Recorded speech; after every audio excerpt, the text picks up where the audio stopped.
India market invest মাইন্ডসেটে আপনাদের স্বাগত। যা চ্যানেল নতুন এসেছেন তাদেরকে প্লিজ চ্যানেলটাকে সাবস্ক্রাইব করবেন, লাইক করবেন, বেল আইকনটা প্রেস করবেন, তার সাথে অল বাটনটা প্রেস করবেন, নোটিফিকেশন সঙ্গে সঙ্গে আপনাদের কাছে গিয়ে পৌঁছাবে। হিন্দুস্তান অ্যারোটিক লিমিটেড, তো এই চেল আমাদের স্বদেশি এয়ারক্রাফট। তো সেই এয়ারক্রাফট এয়ার শোতে গেছিলো, দুবাই এয়ার শোতে। তো সেখানে আমরা দেখেছিলাম যে আমাদের স্বদেশি এয়ারক্রাফট ক্র্যাশ করেছে। তো সেদিনকে এবং তার পরের দিন শেয়ারটা কিন্তু খুব ভালোভাবে নিচে নেমেছিল।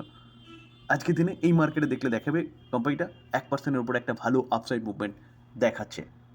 এই কোম্পানিটাকে নিয়ে কিন্তু একটা ভালো নিউজ আসছে, যেটা এই কোম্পানির শেয়ার হোল্ডারদের কিছুটা রাহাত দেবে। প্রথমত, এয়ার শো হয় কি জন্য? বিভিন্ন দেশকে দেখানোর জন্য যে আমাদের এয়ারক্রাফট এতটা সক্ষম।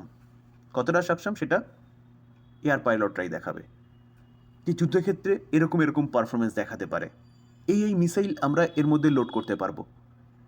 তো সেরকমই প্রদর্শন দেখানো হয়।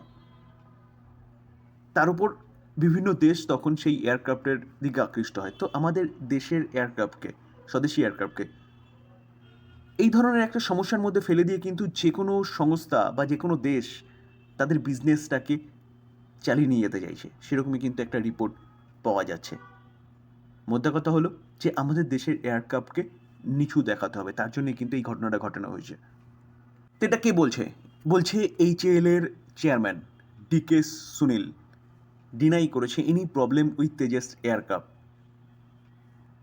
দেখুন তিনি কি বলছে, যে দুবাইয়ে যে ঘটনাটা হয়েছে সেটা হচ্ছে একটা unfortunate incident. It will have no impact on the future of the Tejas. কে বলছে? সুনীল সেইড। এই কারণেই আজকে কিন্তু HAL-এর মধ্যে একটা ভালো বাউন্স ব্যাক দেখা গেছে।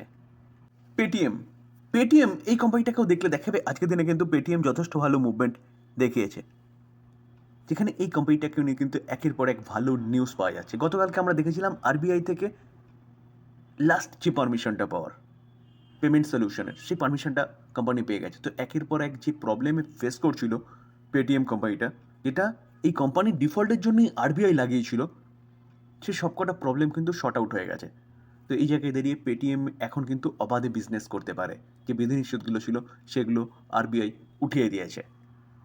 তো এই কারণে দেখলে দেখাবে আজকের দিনে পেটিএম 3% মতন একটা ভালো মুভমেন্ট দেখিয়েছে। দেখানোর পেছনে যদি কারণ বলেন, কারণ হচ্ছে গোল্ডম্যান স্যাক।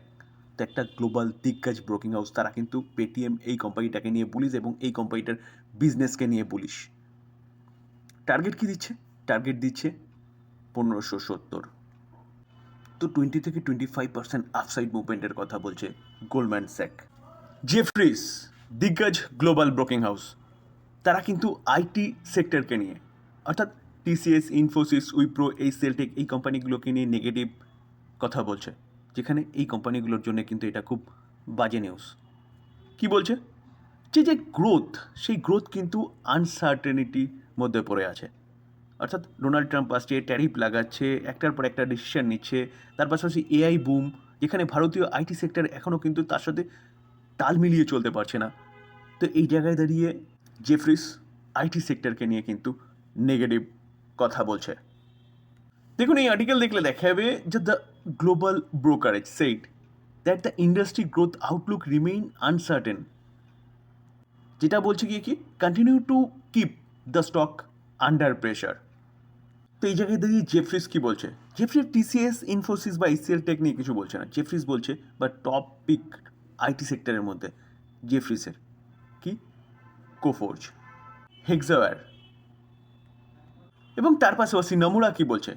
নমুরা অন আইটি নিয়ে বলছে কি রেভিনিউ গ্রোথ হতে পারে 4.5%। লার্জ ক্যাপ আইটি কোম্পানিগুলোর কথা বলছে, এবং FY27 এবং 26-এ গ্রোথ 4.6%-এর কথাই কিন্তু বলছে। এবং মিড ক্যাপ কোম্পানিগুলোর তুলনায় লার্জ ক্যাপ কোম্পানিগুলোর তুলনায় মিড ক্যাপ কোম্পানিগুলো কিন্তু ভালো গ্রোথ দেখাতে পারে FY27 পর্যন্ত। তো এই জায়গায় দাঁড়িয়ে নমুরা কি বলছে? যে লার্জ ক্যাপের মধ্যে টপ পিক হচ্ছে ইনফোসিস, মিড ক্যাপের মধ্যে হচ্ছে কোফোর্জ, এবং স্মল ক্যাপের মধ্যে কি ক্লেরেক্স সার্ভিস।